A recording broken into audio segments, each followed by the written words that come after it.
around 40,000 people have registered themselves for Indian-American Community Summit Howdy, Modi, here, which will be addressed by Prime Minister Narendra Modi on September 22 during his visit to the US for the UN General Assembly session, organizers of the event said.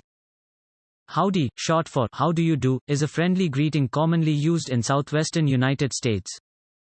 Attendance to the summit is free, but passes have to be obtained, which is now open for public, said the host Texas India Forum, a Houston-based nonprofit body, which expects around 50,000 people to attend the Prime Minister's address to the Indian diaspora at the sprawling NRG football stadium in the U.S. fourth most populous city.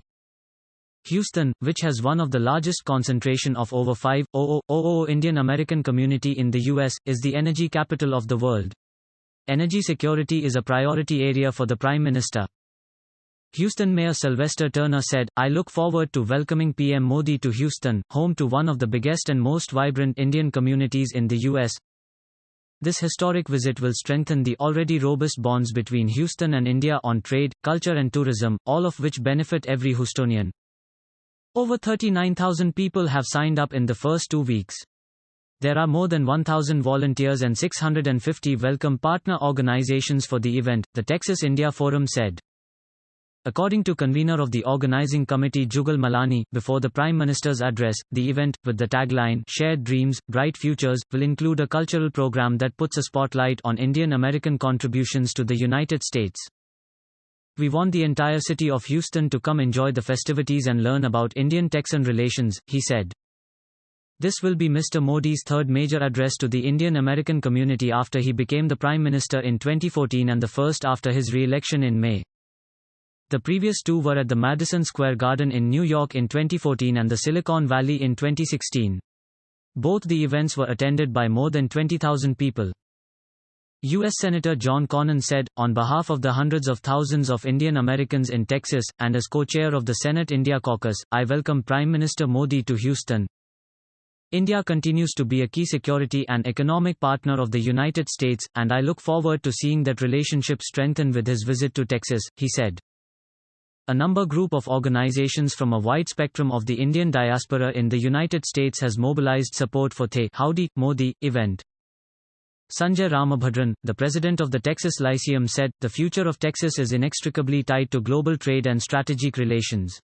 As a Texas-wide leadership group focused on civil discourse on the important policy issues facing our state, we recognize that this visit will be a giant step in further strengthening Texas-India relations on numerous fronts.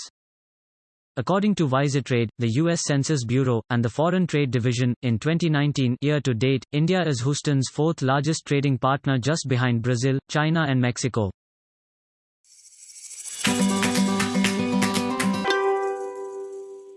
A video of an elderly couple valiantly fighting off robbers, throwing everything they could lay their hands on at the intruders, was all the rage online on Monday.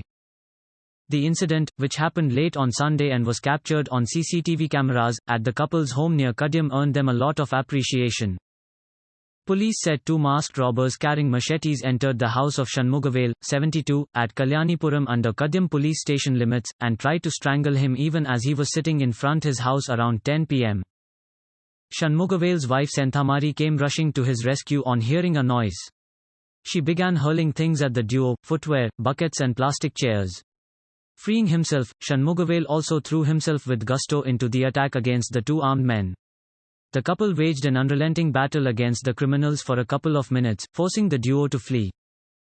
Police said Senthamari sustained a cut on her right hand in the attack and lost her gold chain, weighing 4 sovereigns, to the culprits.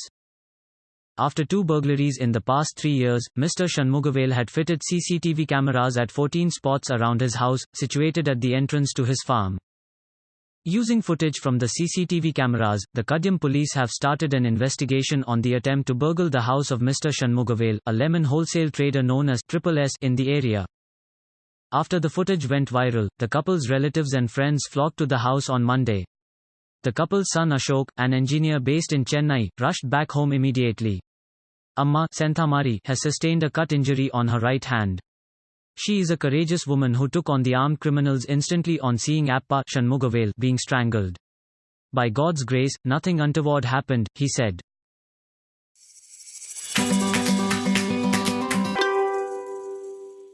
The Army has conducted a new study on age enhancement for retirement of personnel in specialized areas to retain skilled manpower, Army sources said. We don't want to lose skilled manpower. We have identified specialists in various disciplines and looking if we can raise their retirement age to between 55 and 58, a senior Army source told The Hindu. These include areas such as medical assistants, radiologists and electronics and mechanical engineers posted at Corps headquarters and base workshops.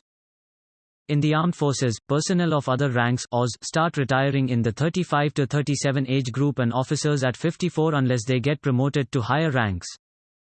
Though these limits have been set due to the rigors of military service, there has been huge technological advancement over the decades and also not all personnel go through the same stress or serve in extreme situations, the source said. So why can't they serve till 55 to 58, he asked. Extension of retirement age would offer a dual benefit of retaining expertise which saves the cost of replacing them and also reduces the mounting pension burden on the Army. The personnel continue in active service for longer duration and do not have to search for alternative employment. The Age Enhancement for Retirement study has been completed and the draft report has to be approved by the Defense Ministry, sources said. The study is in addition to the 4 major thrust areas of force restructuring and transformation ordered by the Chief of the Army Staff, General Bipin Rawat, and is in various stages of completion and implementation. Currently, restructuring for Army headquarters, force restructuring, cadre review of officers and review of terms and conditions of junior commissioned officers (JCO) and OZ are taking place. As part of reviewing the terms and conditions of the OZ, the Army is considering increasing the pensionable service of Javans and Lance Nayaks by 2 years from the current 15 years and further up to 20 years in a phased manner. The Officer Cadre Management Study was ordered last year to enhance functional efficiency, correct structural ratio and meet legitimate career expectations of officer cadre, the source said. The review will be completed by the year end and then implemented. Under this, a proposal is under consideration as to ensure that 50% of all officers become Major Generals. At present, officers are commissioned as lieutenants and proceed to the rank of Lieutenant Colonel in a time-bound manner.